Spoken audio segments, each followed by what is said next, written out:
Olá! Hoje a gente vai analisar uma situação que é super comum e um baita desafio em qualquer ambiente de aprendizado, né? Como é que se lida com uma afirmação que soa preconceituosa ou talvez mal informada vinda de um estudante? Então, vamos imaginar a cena. No meio de uma análise de dados, um estudante solta essa frase. É uma afirmação forte, né? Que simplifica demais um assunto bem complexo.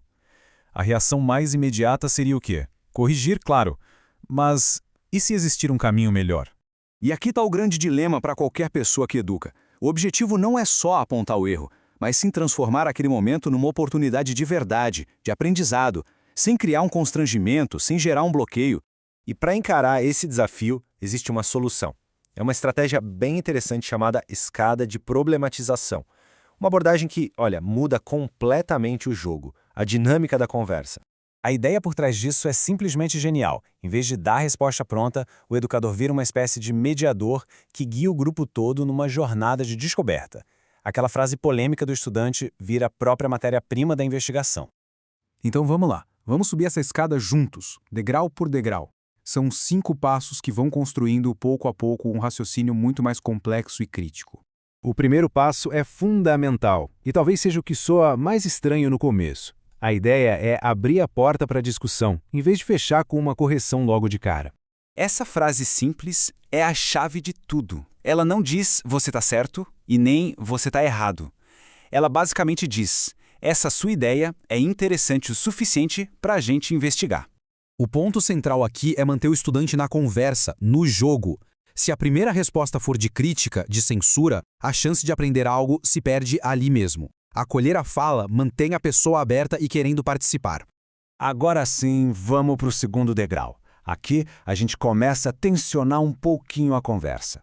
É um convite, bem sutil, para que o estudante tente conectar o que ele disse com os dados que estão ali, na frente de todo mundo. As perguntas são bem diretas, focadas na evidência. A responsabilidade de provar o ponto é devolvida de um jeito gentil para o estudante, mas sempre dentro do contexto do que o grupo todo está vendo. E o efeito disso é a parte mais legal.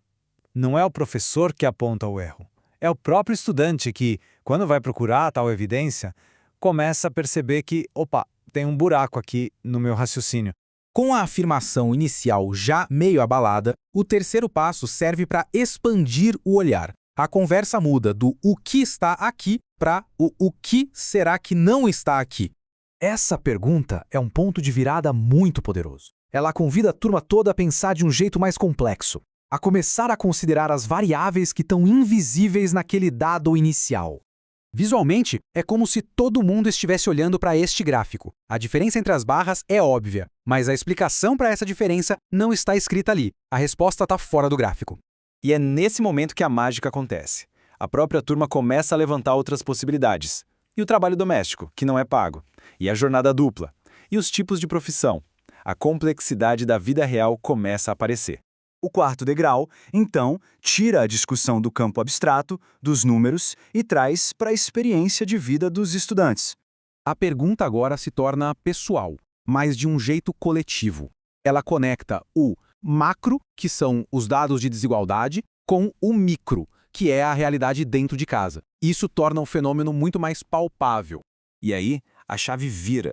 A desigualdade de gênero deixa de ser só um número num gráfico e passa a ser uma dinâmica que todo mundo consegue reconhecer, seja na própria vida ou na sociedade em geral. Chegamos no topo da escada. Depois de toda essa investigação e de conectar com a realidade, aí sim o educador entra para dar um nome sociológico para aquilo que foi descoberto. É o fechamento, a conceitualização. O professor pode, por exemplo, apresentar o conceito de violência simbólica de Bourdieu. Percebe? A turma não recebeu a definição de cima para baixo. Eles construíram o entendimento e agora recebem a ferramenta, a linguagem acadêmica para nomear aquilo. Então, no final das contas, por que essa tal escada é uma ferramenta tão poderosa? Vamos dar uma olhada nos benefícios diretos disso, especialmente quando a gente compara com a simples correção. O contraste é gritante, né? De um lado, uma abordagem que pode calar, constranger, do outro, uma que empodera, que preserva a dignidade da pessoa e, o mais importante de tudo, que ensina a pensar de forma crítica. Resumindo, o erro deixa de ser um problema para virar o ponto de partida de uma investigação. É um jeito prático e muito poderoso de desenvolver aquelas competências de análise crítica que tantos currículos dizem que querem alcançar.